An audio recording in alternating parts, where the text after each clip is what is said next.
ರಾಜ್ಯದಲ್ಲಿ ಮುಂದಿನ ಸಿಎಂ ಆಗುವುದು ಮುಸ್ಲಿಮರ. ಸಂಸದ ಗೋವಿಂದ ಕಾರಜೋಳ ಒಂದು ಹೊಸ ಬಾಂಬ್ ಹಾಕಿದ್ದಾರೆ. ಮುಸ್ಲಿಮರ ಮೇಲೆ ಕಾಳಜಿ ಇದ್ರೆ ಸಿಎಂ ಸ್ಥಾನ ಕೊಡಿ, ಮುಸ್ಲಿಮರಿಗೆ ಕೆಪಿಸಿಸಿ ಅಧ್ಯಕ್ಷ ಸ್ಥಾನವನ್ನ ಬಿಟ್ಕೊಡಿ ಅಂತ ಕಾಂಗ್ರೆಸ್ಗೆ ಗೋವಿಂದ ಕಾರಜೋಳ ನೇರ ಸವಾಲ್ ಹಾಕಿದ್ದಾರೆ. ಮೊನ್ನೆಯಷ್ಟೇ ಮುಸ್ಲಿಂ ಅಪೀಸ್ಮೆಂಟ್ ಬಜೆಟ್ ಇದು ಅಂತ ಬಜೆಟ್ ನ ಬಿಜೆಪಿ ಖಾರವಾಗಿ ಟೀಕಿಸಿತ್ತು. ಇದೀಗ ಅಷ್ಟೊಂದು ಪ್ರೀತಿ ಇದ್ರೆ ಸಿಎಂ ಸ್ಥಾನ ಬಿಟ್ಕೊಡಿ ಅಥವಾ ಕೆಪಿಸಿಸಿ ಅಧ್ಯಕ್ಷ ಸ್ಥಾನವನ್ನ ಬಿಟ್ಕೊಡಿ ಮುಸ್ಲಿಮರಿಗೆ ಅಂತ ನೇರ ಸವಾಲ್ ಹಾಕಿದ್ದಾರೆ.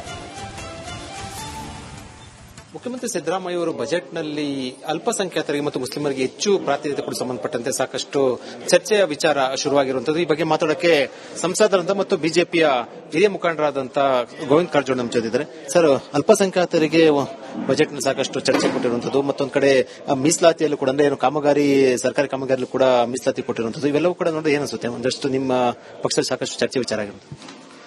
ಸಿದ್ದರಾಮಯ್ಯನವರು ನಿನ್ನೆ ಮಂಡಿಸಿರ್ತಕ್ಕಂಥ ಬಜೆಟ್ನಲ್ಲಿ ಬಹಳ ಆತಂಕಕಾರಿ ವಿಷಯ ಅಂದರೆ ಮುಸಲ್ಮಾನ್ ಹೆಣ್ಣು ಮಕ್ಕಳಿಗೆ ಪ್ರತ್ಯೇಕ ಕಾಲೇಜ್ ಮಾಡಿದ್ದು ಸರಿಯಲ್ಲ. ನಮ್ಮದು ಶಿಕ್ಷಣ ನೀತಿ ಏನಂದ್ರೆ ಕೋ ಎಜುಕೇಶನ್ ಇರಬೇಕು ಮತ್ತು ಎಲ್ಲ ಸಮುದಾಯದ ಮಕ್ಕಳು ಒಟ್ಟಾಗಿ ಓದಿ ಬೆಳಿಬೇಕು, ಸಮಾಜದಲ್ಲಿ ಬೆರೆತು ಬಾಳ್ಬೇಕು. ಇದು ನಮ್ಮ ನೀತಿ ಇರತಕ್ಕಂಥದ್ದು, ನಮ್ಮ ಸಿದ್ಧಾಂತ ಇರತಕ್ಕಂಥದ್ದು. ಆದರೆ ಸಿದ್ದರಾಮಯ್ಯನವರು ಎಲ್ಲೋ ಒಂದು ಕಡೆ ಮತೀಯ ವ್ಯವಸ್ಥೆಯನ್ನ ಬಲಗೊಳಿಸತಕ್ಕಂಥ ಕೆಲಸ ಮಾಡ್ತಾ ಇದ್ದಾರೆ. ಅವರು ನಿನ್ನೆ ಮಂಡಿಸಿರ್ತಕ್ಕಂಥ ಬಜೆಟ್ ಬಗ್ಗೆ ನನಗೆ ಸಮಾಧಾನ ಇಲ್ಲ. ಇದಾಗಿತ್ತು ಇವರೆಗಿನ ಅಪ್ಡೇಟ್. ನೋಡ್ತಾ ಇರಿ ರಿಪಬ್ಲಿಕ್ ಕನ್ನಡ, ಇದು ನಿಮ್ಮ ಧ್ವನಿ. ರಾಜ್ಯದಲ್ಲಿ ಮುಂದಿನ ಸಿಎಂ ಆಗುವುದು ಮುಸ್ಲಿಮರ. ಸಂಸದ ಗೋವಿಂದ ಕಾರಜೋಳ ಒಂದು ಹೊಸ ಬಾಂಬ್ ಹಾಕಿದ್ದಾರೆ.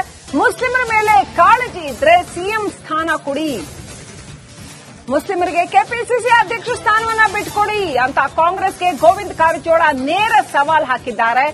ಮೊನ್ನೆಯಷ್ಟೇ ಮುಸ್ಲಿಂ ಅಪೀಸ್ಮೆಂಟ್ ಬಜೆಟ್ ಇದು ಅಂತ ಬಜೆಟ್ ನ ಬಿಜೆಪಿ ಖಾರವಾಗಿ ಟೀಕಿಸಿತ್ತು. ಇದೀಗ ಅಷ್ಟೊಂದು ಪ್ರೀತಿ ಇದ್ರೆ ಸಿಎಂ ಸ್ಥಾನ ಬಿಟ್ಕೊಡಿ ಅಥವಾ ಕೆಪಿಸಿಸಿ ಅಧ್ಯಕ್ಷ ಸ್ಥಾನವನ್ನ ಬಿಟ್ಕೊಡಿ ಮುಸ್ಲಿಮರಿಗೆ ಅಂತ ನೇರ ಸವಾಲ್ ಹಾಕಿದ್ದಾರೆ. ಮುಖ್ಯಮಂತ್ರಿ ಸಿದ್ದರಾಮಯ್ಯ ಅವರು ಬಜೆಟ್ನಲ್ಲಿ ಅಲ್ಪಸಂಖ್ಯಾತರಿಗೆ ಮತ್ತು ಮುಸ್ಲಿಮರಿಗೆ ಹೆಚ್ಚು ಪ್ರಾತಿನಿಧ್ಯ ಕೊಡಲು ಸಂಬಂಧಪಟ್ಟಂತೆ ಸಾಕಷ್ಟು ಚರ್ಚೆಯ ವಿಚಾರ ಶುರುವಾಗಿರುವಂತದ್ದು. ಈ ಬಗ್ಗೆ ಮಾತಾಡೋಕೆ ಸಂಸದರಂತ ಮತ್ತು ಬಿಜೆಪಿಯ ಹಿರಿಯ ಮುಖಂಡರಾದಂತಹ ಗೋವಿಂದ ಕಾರಜೋಳ ನಮ್ಮ ಜೊತೆಯಿದ್ದಾರೆ. ಸರ್, ಅಲ್ಪಸಂಖ್ಯಾತರಿಗೆ ಬಜೆಟ್ನಲ್ಲಿ ಸಾಕಷ್ಟು ಚರ್ಚೆ ಕೊಟ್ಟಿರುವಂತದ್ದು, ಮತ್ತೊಂದು ಕಡೆ ಮೀಸಲಾತಿಯಲ್ಲೂ ಕೂಡ ಅಂದ್ರೆ ಏನು ಸರ್ಕಾರಿ ಕಾಮಗಾರಿಯಲ್ಲೂ ಕೂಡ ಮೀಸಲಾತಿ ಕೊಟ್ಟಿರುವಂತದ್ದು, ಇವೆಲ್ಲವೂ ಕೂಡ ನೋಡಿದ್ರೆ ಏನಿಸುತ್ತೆ? ಒಂದಷ್ಟು ನಿಮ್ಮ ಪಕ್ಷದಲ್ಲಿ ಸಾಕಷ್ಟು ಚರ್ಚೆ ವಿಚಾರ ಆಗಿರುತ್ತೆ. ಸಿದ್ದರಾಮಯ್ಯನವರು ನಿನ್ನೆ ಮಂಡಿಸಿರ್ತಕ್ಕಂಥ ಬಜೆಟ್ನಲ್ಲಿ ಬಹಳ ಆತಂಕಕಾರಿ ವಿಷಯ ಅಂದರೆ ಮುಸಲ್ಮಾನ್ ಹೆಣ್ಣು ಮಕ್ಕಳಿಗೆ ಪ್ರತ್ಯೇಕ ಕಾಲೇಜ್ ಮಾಡಿದ್ದು ಸರಿಯಲ್ಲ. ನಮ್ಮದು ಶಿಕ್ಷಣ ನೀತಿ ಏನಂದ್ರೆ ಕೋ ಎಜುಕೇಶನ್ ಇರಬೇಕು ಮತ್ತು ಎಲ್ಲ ಸಮುದಾಯದ ಮಕ್ಕಳು ಒಟ್ಟಾಗಿ ಓದಿ ಬೆಳಿಬೇಕು, ಸಮಾಜದಲ್ಲಿ ಬೆರೆತು ಬಾಳ್ಬೇಕು. ಇದು ನಮ್ಮ ನೀತಿ ಇರತಕ್ಕಂಥದ್ದು, ನಮ್ಮ ಸಿದ್ಧಾಂತ ಇರತಕ್ಕಂಥದ್ದು. ಆದರೆ ಸಿದ್ದರಾಮಯ್ಯನವರು ಎಲ್ಲೋ ಒಂದು ಕಡೆ ಮತೀಯ ವ್ಯವಸ್ಥೆಯನ್ನ ಬಲಗೊಳಿಸತಕ್ಕಂಥ ಕೆಲಸ ಮಾಡ್ತಾ ಇದ್ದಾರೆ. ಅವರು ನಿನ್ನೆ ಮಂಡಿಸಿರ್ತಕ್ಕಂಥ ಬಜೆಟ್ ಬಗ್ಗೆ ನನಗೆ ಸಮಾಧಾನ ಇಲ್ಲ. ಇದಾಗಿತ್ತು ಇವರೆಗಿನ ಅಪ್ಡೇಟ್. ನೋಡ್ತಾ ಇರಿ ರಿಪಬ್ಲಿಕ್ ಕನ್ನಡ, ಇದು ನಿಮ್ಮ ಧ್ವನಿ. ರಾಜ್ಯದಲ್ಲಿ ಮುಂದಿನ ಸಿಎಂ ಆಗುವುದು ಮುಸ್ಲಿಮರ. ಸಂಸದ ಗೋವಿಂದ ಕಾರಜೋಳ ಒಂದು ಹೊಸ ಬಾಂಬ್ ಹಾಕಿದ್ದಾರೆ. ಮುಸ್ಲಿಮರ ಮೇಲೆ ಕಾಳಜಿ ಇದ್ರೆ ಸಿಎಂ ಸ್ಥಾನ ಕೊಡಿ, ಮುಸ್ಲಿಮರಿಗೆ ಕೆಪಿಸಿಸಿ ಅಧ್ಯಕ್ಷ ಸ್ಥಾನವನ್ನ ಬಿಟ್ಕೊಡಿ ಅಂತ ಕಾಂಗ್ರೆಸ್ಗೆ ಗೋವಿಂದ ಕಾರಜೋಳ ನೇರ ಸವಾಲ್ ಹಾಕಿದ್ದಾರೆ. ಮೊನ್ನೆಯಷ್ಟೇ ಮುಸ್ಲಿಂ ಅಪೀಸ್ಮೆಂಟ್ ಬಜೆಟ್ ಇದು ಅಂತ ಬಜೆಟ್ ನ ಬಿಜೆಪಿ ಖಾರವಾಗಿ ಟೀಕಿಸಿತ್ತು. ಇದೀಗ ಅಷ್ಟೊಂದು ಪ್ರೀತಿ ಇದ್ರೆ ಸಿಎಂ ಸ್ಥಾನ ಬಿಟ್ಕೊಡಿ ಅಥವಾ ಕೆಪಿಸಿಸಿ ಅಧ್ಯಕ್ಷ ಸ್ಥಾನವನ್ನ ಬಿಟ್ಕೊಡಿ ಮುಸ್ಲಿಮರಿಗೆ ಅಂತ ನೇರ ಸವಾಲ್ ಹಾಕಿದ್ದಾರೆ. ಮುಖ್ಯಮಂತ್ರಿ ಸಿದ್ದರಾಮಯ್ಯ ಅವರು ಬಜೆಟ್ನಲ್ಲಿ ಅಲ್ಪಸಂಖ್ಯಾತರಿಗೆ ಮತ್ತು ಮುಸ್ಲಿಮರಿಗೆ ಹೆಚ್ಚು ಪ್ರಾತಿನಿಧ್ಯ ಕೂಡ ಸಂಬಂಧಪಟ್ಟಂತೆ ಸಾಕಷ್ಟು ಚರ್ಚೆಯ ವಿಚಾರ ಶುರುವಾಗಿರುವಂತದ್ದು. ಈ ಬಗ್ಗೆ ಮಾತಾಡೋಕೆ ಸಂಸದರಂತ ಮತ್ತು ಬಿಜೆಪಿಯ ಹಿರಿಯ ಮುಖಂಡರಾದಂತ ಗೋವಿಂದ ಕಾರಜೋಳ ನಮ್ಮ ಜೊತೆಗಿದ್ದಾರೆ. ಸರ್, ಅಲ್ಪಸಂಖ್ಯಾತರಿಗೆ ಬಜೆಟ್ನಲ್ಲಿ ಸಾಕಷ್ಟು ಚರ್ಚೆ ಕೊಟ್ಟಿರುವಂತದ್ದು, ಮತ್ತೊಂದು ಕಡೆ ಮೀಸಲಾತಿಯಲ್ಲೂ ಕೂಡ ಅಂದ್ರೆ ಏನು ಕಾಮಗಾರಿ ಸರ್ಕಾರಿ ಕಾಮಗಾರಿಯಲ್ಲೂ ಕೂಡ ಮೀಸಲಾತಿ ಕೊಟ್ಟಿರುವಂತದ್ದು, ಇವೆಲ್ಲವೂ ಕೂಡ ನೋಡಿದ್ರೆ ಏನಿಸುತ್ತೆ? ಒಂದಷ್ಟು ನಿಮ್ಮ ಪಕ್ಷದಲ್ಲಿ ಸಾಕಷ್ಟು ಚರ್ಚೆ ವಿಚಾರ ಆಗಿರುತ್ತೆ. ಸಿದ್ದರಾಮಯ್ಯನವರು ನಿನ್ನೆ ಮಂಡಿಸಿರ್ತಕ್ಕಂಥ ಬಜೆಟ್ನಲ್ಲಿ ಬಹಳ ಆತಂಕಕಾರಿ ವಿಷಯ ಅಂದರೆ ಮುಸಲ್ಮಾನ್ ಹೆಣ್ಣು ಮಕ್ಕಳಿಗೆ ಪ್ರತ್ಯೇಕ ಕಾಲೇಜ್ ಮಾಡಿದ್ದು ಸರಿಯಲ್ಲ. ನಮ್ಮದು ಶಿಕ್ಷಣ ನೀತಿ ಏನಂದ್ರೆ ಕೋ ಎಜುಕೇಶನ್ ಇರಬೇಕು ಮತ್ತು ಎಲ್ಲ ಸಮುದಾಯದ ಮಕ್ಕಳು ಒಟ್ಟಾಗಿ ಓದಿ ಬೆಳಿಬೇಕು, ಸಮಾಜದಲ್ಲಿ ಬೆರೆತು ಬಾಳ್ಬೇಕು. ಇದು ನಮ್ಮ ನೀತಿ ಇರ್ತಕ್ಕಂಥದ್ದು, ನಮ್ಮ ಸಿದ್ಧಾಂತ ಇರ್ತಕ್ಕಂಥದ್ದು. ಆದರೆ ಸಿದ್ದರಾಮಯ್ಯನವರು ಎಲ್ಲೋ ಒಂದು ಕಡೆ ಮತೀಯ ವ್ಯವಸ್ಥೆಯನ್ನ ಬಲಗೊಳಿಸತಕ್ಕಂಥ ಕೆಲಸ ಮಾಡ್ತಾ ಇದ್ದಾರೆ.